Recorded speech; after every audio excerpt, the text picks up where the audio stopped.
it's Amelia. This is my intro for my Going Cruelty Free series. Basically what this is I'm documenting the process that I've been going through for over a year now, I think. I think the first time I mentioned going cruelty free on my Instagram was February of last year, of 2016. So I guess not last year. 2 years ago? I'm not good at math. I think it was 2 years ago. And I've been in the process for a while. For makeup, I have one non-cruelty free product left and I'm working on it that I know of. And of course, if brands change their cruelty free status, that changes the status of my products. I believe the majority of my makeup brushes are cruelty free and so are my nail polishes, but I'm going to go through makeup brushes and nail polishes in a separate video. This is about non-makeup beauty items. I keep wanting to say non-beauty makeup items, so if I say that in the video, that's not what I mean. You can probably see I have some stuff up here. So I took everything that's beauty but not makeup, laid it out, and we're just going to go through it. I'm going to tell you what is cruelty free, what isn't, and what I'm not sure about that I have to double check. I'm not including products like toothpaste or mouthwash because I'm still looking. I do know that Tom's of Maine has a toothpaste I like that's cruelty free, but as far as anything else in that range where it's sort of technically a product but not beauty, I haven't started really with that. This is more like things I use in the shower or things I use to do my hair, lotions, things like that. If you would like to see what my makeup is like, I have a makeup collection video which I will be updating in July. It's not very good because that was my first video I've ever filmed, so I filmed it in January as like my test video and I ended up posting it anyway.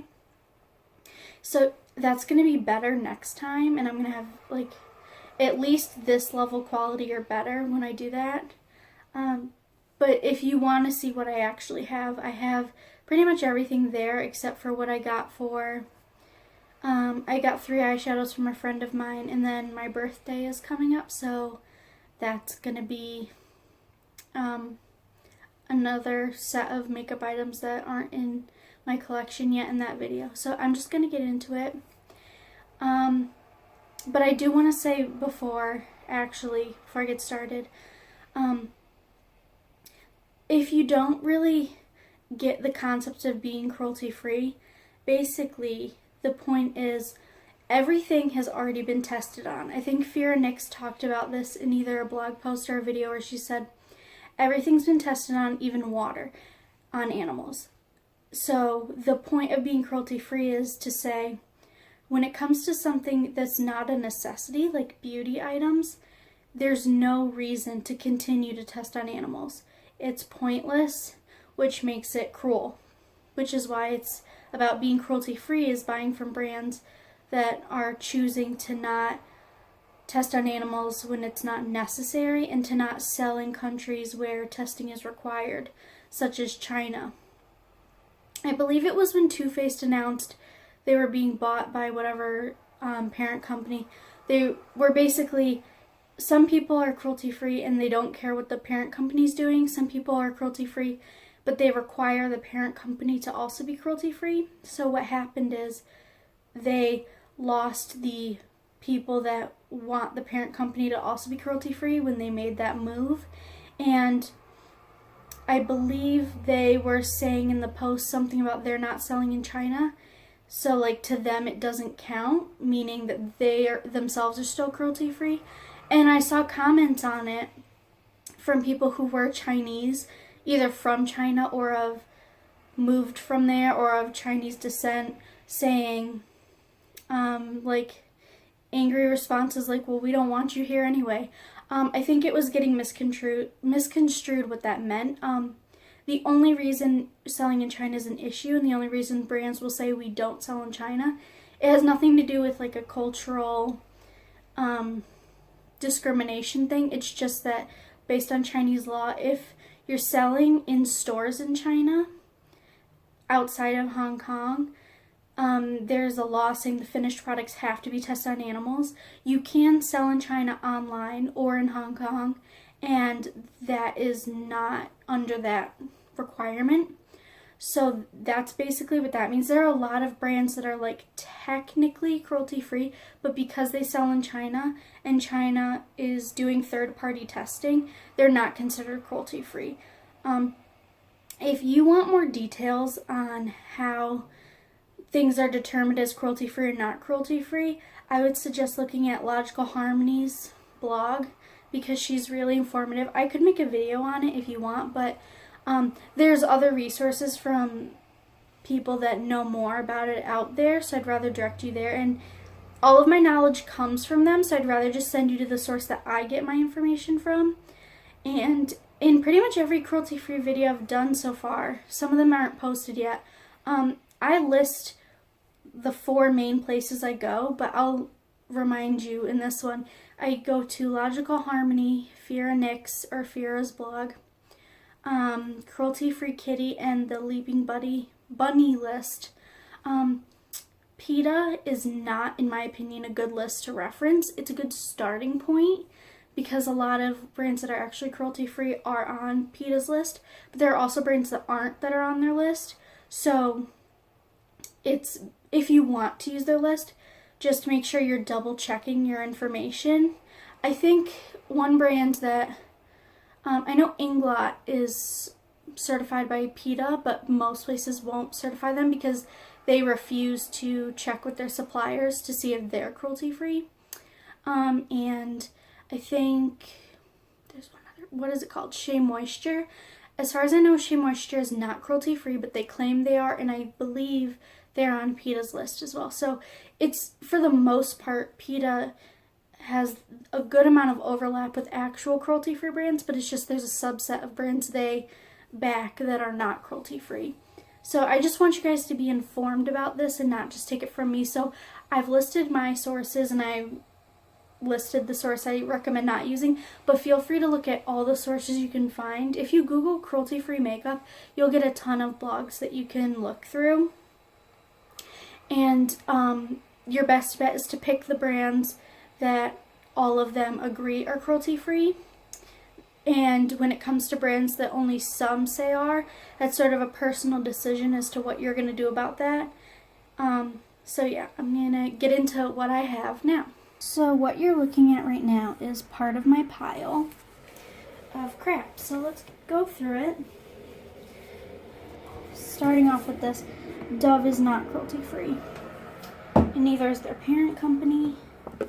Pacifica is cruelty-free.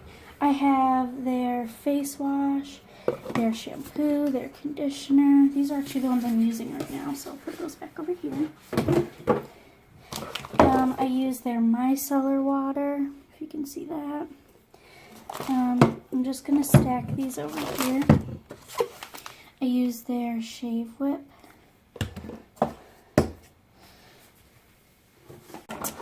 I have a ton of Pacifica stuff. I like to buy backups when I can because it's a lot easier than going out and buying something every time I finish it. Sorry about that. Okay. This is a Pacifica body butter. I really like it, but it actually gives me an allergic reaction, so I only use it on my legs, but I don't love the scent. I may try a different scent from them, but I like it in general. It's just, it has a bad reaction with me. Unclear is a body lotion that doesn't give me an allergic reaction. This is in lemongrass and argan oil. These are both lemon scented, and I've learned that I don't like lemon scented lotion, so that's a mistake for me. Versace is not cruelty free.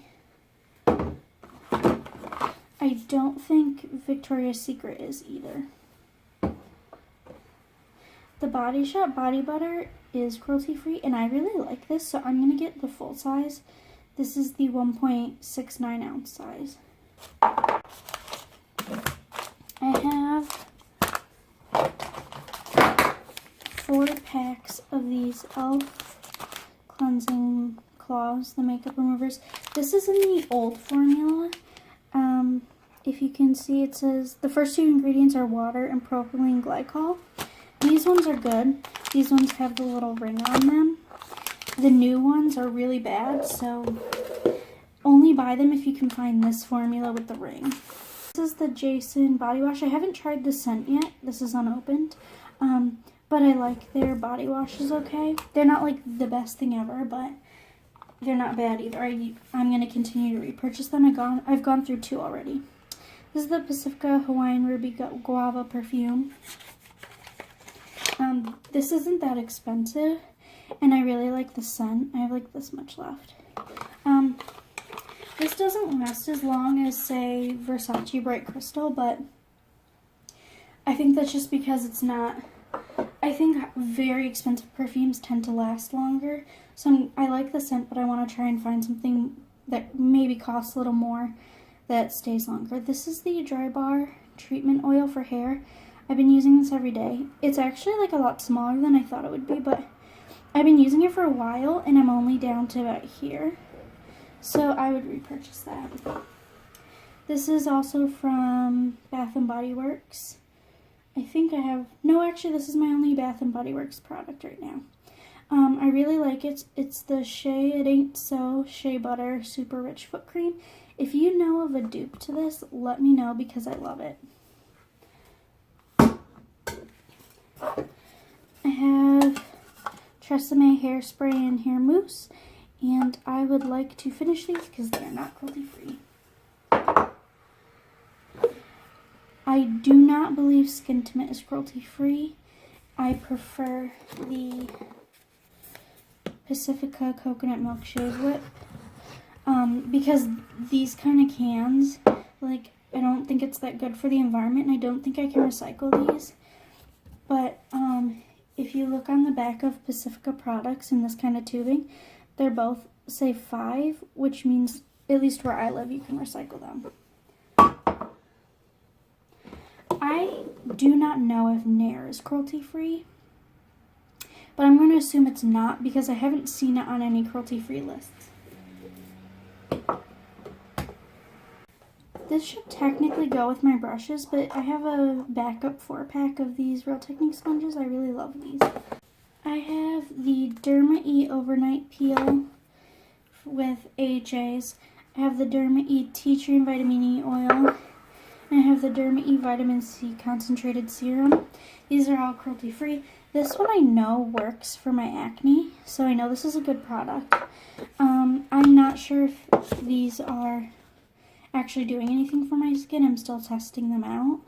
I got this AHA thing because I have keratosis pilaris, and that's supposed to help. I might buy something with a higher concentration of that. This is supposed to be good just for making your skin look better overall. I'm only down to like, I don't know if you can see. I'm actually about halfway, and I just don't know if it's doing anything, but it's moisturizing enough that I at least can use it as a moisturizer. This is the Coola sunscreen. This is good. Obviously, it's not summer where I live. Well, not obviously. It's not summer where I live right now. So I can't really test out the sunscreen part of it, but I just wanted it because I want sunscreen. If you try to use a makeup brush for foundation or concealer when you have this on, it will peel off. It's really strange. I plan to do a review on it, but you have to put cream products over this with a beauty blender or else you're going to have a peely face. This is Paul Mitchell Hot Off the Press Thermal Protection Hairspray. I haven't tried this yet. I actually got it for free in an Ulta package when I made an order. I don't know how or why, but I got a full size of a hairspray, I guess. Or maybe this is the small one. I don't know if the big one would be larger than that. But this is cruelty-free, and I'm excited to test it out. Tom's of Maine is a good cruelty-free, I believe, vegan brand. This didn't work for me, but I know it works for other people. For me, it didn't have... It says 24-hour odor protection. It had 0-hour odor protection. And the scent of this actually smells very similar to my natural body odor, which is not to say that this smells like body odor, but like, I don't know. It sort of has like a warmth to it, the natural scent, even though it says it's unscented, it means they didn't add fragrance. I wish they had added fragrance because this isn't that great for me. I get this Sort and Dry. This one says, I believe, Powder Fresh as the scent. Yeah, it says Powder Fresh. I was getting the morning one, and it was like Morning Fresh or something. They didn't have it. They have this. So I don't think I like this one as much, and I think this one is actually giving me an allergic reaction.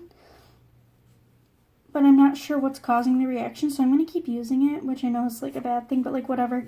When this is done, I'll get the Morning Fresh again, if they still have it. I have 3 bottles of the Zoya Remove Plus nail polish remover, and I will continue to repurchase these. I really like them. These are all the products that I know are cruelty-free. I have a really large Pacifica collection. I didn't even notice that. But I buy a lot of backups. I tend to buy in bulk the things I know I love that are cruelty-free, so I'm never put in the position of having to buy something that isn't. These are products I know are not cruelty-free, and these 2 brands I'm fairly certain are not, but I'm not 100% sure. So if I just put these with this group, that much, there's my panda, he's so cute, that much versus that much. So this is what I want to finish. And then I have my empties bag for the month, which I'm going to film an update at the end of February showing you what's in there. If I did the math correctly, I have 9 products that I know are not cruelty-free that I need to go through. I actually had a little more than that. I'm refilming this.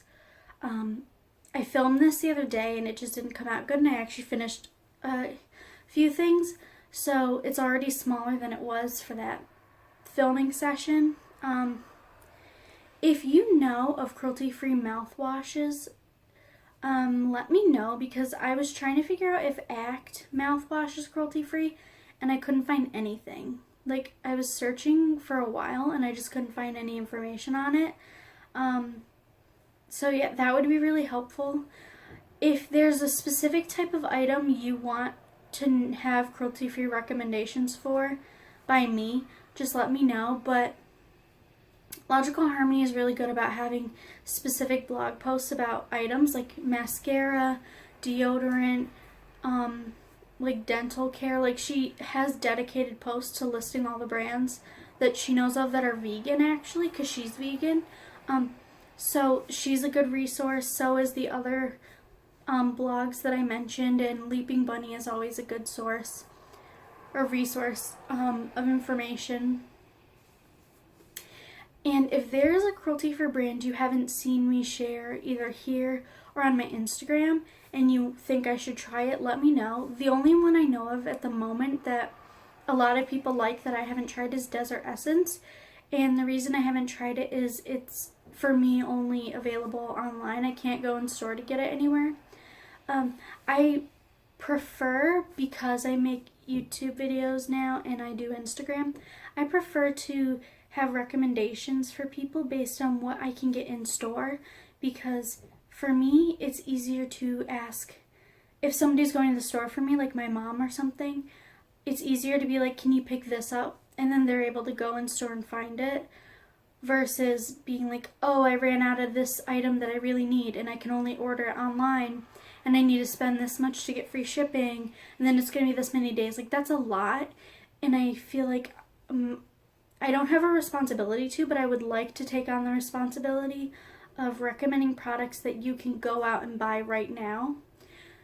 Obviously, this is going to depend on what stores are near you. I personally, my grocery store happens to be Wegmans, which is, I've heard, really good compared to a lot of others. Like, it's one of the best grocery store chains that I'm aware of. That could be wrong, but I've been to like Aldi's and like, what's the other one? Price Chopper and places like that, and like in comparison they're really sad looking. Like, Wegmans has a lot of stuff, especially if you go to a larger one, where I usually find most of this stuff.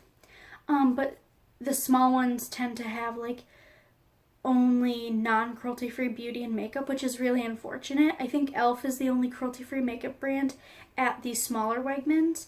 At the larger one, they also have Physicians Formula and I think another brand. They have like, for nail polish, they have more than that, but but anyways, I'm trying to find things that I can get in store so it's easier for me, and that other people can potentially get in store so it's easier for them. The point of my recommendations isn't to make it difficult for other people to go cruelty free. So that's another motivation for me to do this. If there are brands that you have, or a specific product you have that you're trying to compare cruelty free things to switch them out, you can always ask me, but I might not know. All I can say is everything up here I recommend of the cruelty-free stuff, except I didn't like the Tom's of Maine deodorant, and the Pacifica body butter gave me an allergic reaction, but I actually tried it yesterday on my arm, and like it hasn't done anything yet. I don't know if you can see, so it might have been a fluke incident of having a reaction. So just know what you're allergic to. I mean, always test things out on your arm, or like maybe a small section here. And other than that, I recommend the brands that I've shown that I've said I liked. Oh, and the Paul Mitchell I haven't tried yet. Yeah, I'm just going to stop talking. Thank you for watching. Let me know if there's any specific videos you want me to make in this series. My next video in this series is going to be going through my nail polish and nail related stuff other than the nail polish remover. And yeah, so that's it. Thank you for watching. Hope you enjoyed it, and I'll see you in my next video. Bye.